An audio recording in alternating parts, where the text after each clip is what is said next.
الحمدللہ رب العالمین والصلاة والسلام علی سید الانبیاء والمرسلین وعلی آلہ واصحابہ اجمعین۔ میں مولوی صدیق اکبر یوٹیوب چینل اسرا ٹی وی سے۔ مولانا عنایت علی غازی کے بعد مولانا نور اللہ رحمہ اللہ، میر مقصود علی رحمہ اللہ اور مولانا عبداللہ صادق پوری مشکلات و مصائب کا مقابلہ کرتے ہوئے مولانا عنایت علی غازی رحمہ اللہ اس دار محن سے رخصت ہو چکے، مگر یہ مٹھی بھر جماعت جو کسی حال میں انگریز کی قیادت اور غیر ملکی اقتدار قائم کرنے کے لیے تیار نہیں تھی، اب بھی زندہ ہے۔ عزم و ارادے کے یہ پختہ کار بہادر جو ناز و نعم کے گہواروں میں پل کر جوان ہوئے تھے، اپنے عشرت قدوں، عظیم الشان دیوان خانوں اور جنت نشان وطن عزیز کو چھوڑ کر کوہستان کے تاریک دروں میں اس لیے زندگی گزار رہے تھے کہ حریت اور آزادی ان کو دنیا کی ہر نعمت اور ہر ایک عزت و عظمت سے زیادہ عزیز تھی، اور نصب العین کے لیے مر مٹنا ان کے نزدیک حیات جاوید اور ابدی زندگانی تھا۔ یہ مردان با خدا مساویانہ زندگی کے عادی ہو چکے تھے۔ چھوٹے بڑے کا نشیب و فراز ان کے یہاں ختم ہو گیا تھا، مگر جماعتی زندگی کے نظم و ضبط کے لیے وہ ایک امیر ضروری سمجھتے تھے۔ چنانچہ مولانا عنایت علی غازی کی روح پرفتوح قفس عنصری سے پرواز کر گئی تو فوراً ہی انتخاب امیر کے لیے تگ و دو شروع کر دی گئی۔ مولانا نور اللہ صاحب اس منصب کے لیے سب سے بہتر نظر آئے، زمام قیادت انہی کے سپرد کر دی۔ آپ کا زمانہ امارت صرف 2 سال ہے، اس عرصے میں کوئی مہم پیش نہیں آئی۔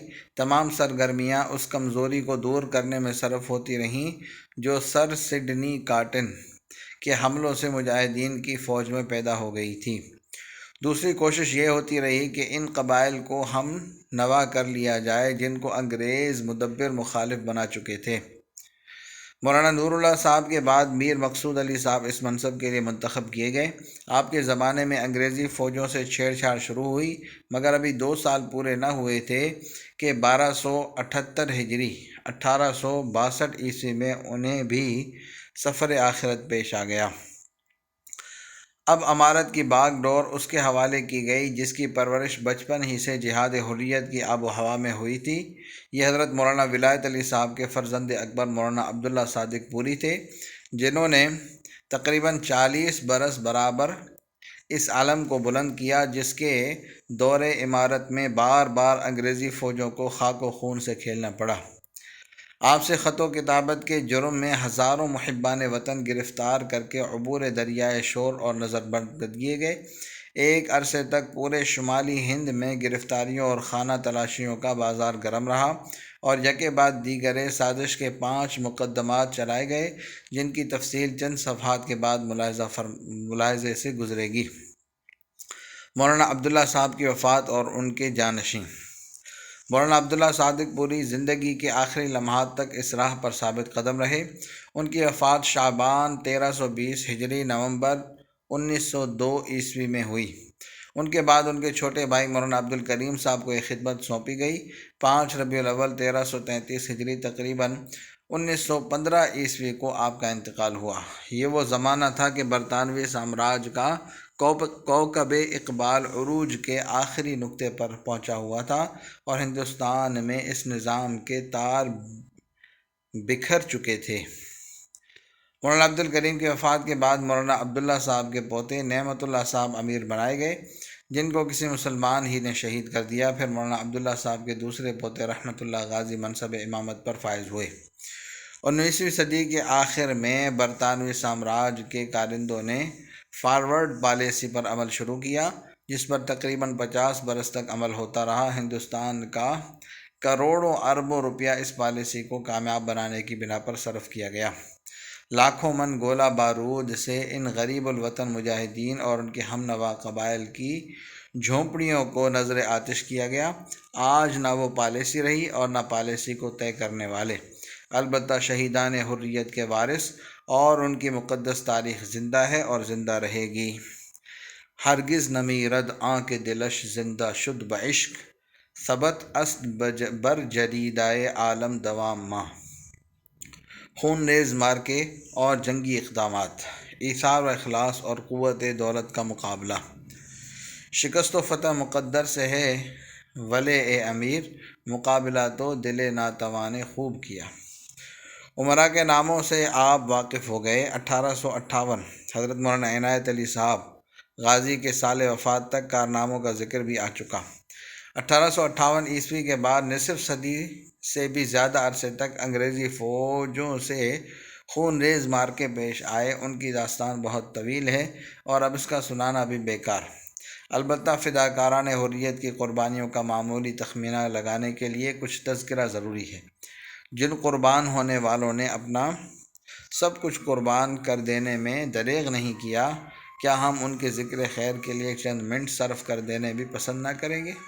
بے شک تاریخ کے صفحات نے ان کو نمایاں جگہ نہیں دی، کیونکہ تاریخ کی یہ کمزوری بہت پرانی ہے کہ وہ صرف فاتحین کے نام ہی روشن کیا کرتی ہے، بالخصوص ایسے دور میں کہ قلم دشمنوں کے ہاتھ میں ہو یا اہل قلم دشمنوں سے مرعوب ہوں۔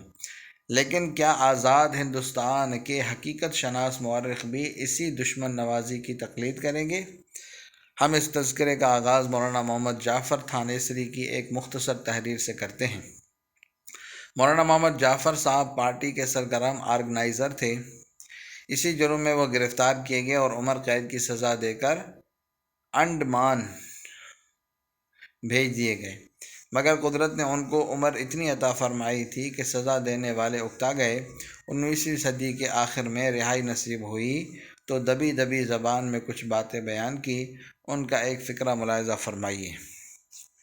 اخیر 1863 عیسوی بمطابق 1280 ہجری میں سرحد غربی ہند پر ملک یاغستان میں خود سرکار انگریزی کی زبردستی سے ایک جنگ عظیم شروع ہو گئی۔ جنرل چیمبرلین صاحب اس جنگ کے سپہ سالار تھے۔ امبیلے کی گھاٹی میں جا کر فوج سرکار کو بہت تکلیف ہوئی۔ بیگانے ملک میں سرکار کی مداخلت بے جا کے سبب سے ملا عبدالغفور صاحب اخوند سوات بھی اپنے بہت سے مریدوں کو ساتھ لے کر موجود ہوئے۔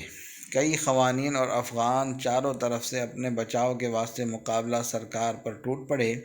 قافلہ مجاہدین جن کی سرکوبی اور نیست و نابود کرنے کو ہماری سرکار چڑھی تھی الگ رہ گیا، مگر بدعوائے حفاظت خود اختیاری ہر کس و ناکس سرکار کے مقابل کھڑا ہو گیا۔ مجاہدوں نے بھی بتمنائے حصول شہادت داد شجاعت دے کر اپنے جوہر دکھلائے۔ غرض 2-3 مہینے تک خوب جنگ ہوتی رہی۔ خود جنرل چیمبرلین صاحب مجروح شدید ہوئے۔ قریب 7000 کے کشت و خون کی نوبت پہنچی۔ تمام پنجاب کی چھاونیوں سے فوج کھینچ کر سرحد بھیج دی گئی۔ اس متن کی شرح انگریزی رپورٹوں بالخصوص ماہر وہابیت ڈاکٹر ولیم ولسن ہنٹر سے بہتر کون کر سکتا ہے، لہذا انہی راویوں کی روایتوں کے اقتباسات پیش کیے جا رہے ہیں۔ نمبر 1، یہ باغی کیمپ 1858 عیسوی میں سر سڈنی کوٹن کے حملوں اور خود اپنے طرفداروں کی علیحدگی کی وجہ سے کمزور ہو گیا تھا۔ اس سبب سے 2 سال تک بالکل خاموش رہا۔ ہم نے تھانے کے علاقے کو اس ہمسایہ قبیلے عثمان زئی کے سپرد کر دیا جس نے عشر مجاہدین مقرر کردہ مذہبی ٹیکس دینے کی مخالفت کی تھی اور مجاہدین کے ایک امیر سید عمر شاہ کو قتل کر دیا تھا۔ اس قبیلے عثمان زئی اور ایک دوسرے طاقت اور قبیلے جادون سے ہم نے یہ عہد لے لیا تھا کہ وہ مجاہدین کو اپنے علاقے میں گھسنے نہ دیں گے اور وہ اس تیسری قوم کی بھی مخالفت کریں گے جو مجاہدین کو اس علاقے میں لانے کی سفارش و تائید کرے گی، نیز مجاہدین اور دوسرے شریر لوگوں کو اس علاقے سے گزرنے نہ دیں گے تاکہ وہ برطانوی علاقے میں داخل ہو کر فساد نہ پھیلا سکیں۔ مگر ابھی 2 سال بھی نہ گزرے تھے کہ باغی نو آبادی نے سرحدی قبائل میں پھر اقتدار حاصل کر لیا۔ یہ مولانا نور اللہ صاحب کا تدبر تھا کہ تھوڑے عرصے میں انگریزوں کے بچھائے ہوئے جال کی ایک ایک گرہ کھول کر رکھ دی۔ 1861 عیسوی میں میر مقصود علی صاحب کے زمانہ امارت میں ملکہ سے جو پہاڑوں کے بیچ میں ان کی جائے پناہ تھی مہابن پر حملہ کر دیا، جہاں سے 1856 میں سر سڈنی کارٹر نے ان کو بھگایا تھا، اور خاص ستھانہ کی پرانی آبادی کے اوپر قلعہ بند ہو گئے۔ اس مضبوط قلعے سے نکل کر وہ ہمارے گاؤں پر چھاپے مارتے تھے، اور وہی قبیلے جنہوں نے ہم سے عہد کیا تھا کہ گزرنے نہ دیں گے، ان کو گزرنے کی اجازت دیتے تھے۔ گویا کھلے طور پر اس امر کا اعلان ہو گیا تھا کہ پرانی حالت پھر قائم ہو گئی ہے۔ مجاہدین راولپنڈی کے ضلع میں گھس آئے اور دن دہاڑے شاہراہ عام پر پولیس چوکی کے قریب 2 قتل کر دیے۔ اس کے 3 ہفتے بعد انہوں نے ہمارے علاقے پر چھاپا مارا اور 3 دولت مند آدمیوں کو اٹھا کر لے گئے، اور ان کی رہائی کے لیے ہمارے فوجی افسروں سے فدیے کا مطالبہ کر دیا۔ تھوڑے عرصے بعد اسی قسم کی ایک اور واردات ہوئی۔ حکومت سرحد نے رپورٹ کی کہ 1856 کے شرمناک حالات پھر پیدا ہو گئے ہیں۔ اب ہمارے پاس بدلے کے سوا کوئی چارہ کار باقی نہیں رہا۔ تاہم ہماری بے وفا ہندوستانی رعایا باغی کیمپ میں متواتر جمع ہوتی رہی۔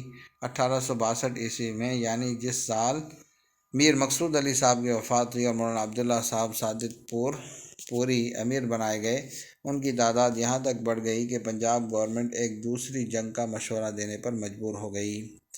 وصلی اللہ تعالیٰ علی حبیب سیدنا محمد وعلی آلہ وصحبہ اجمعین برحمتک یا ارحم الراحمین۔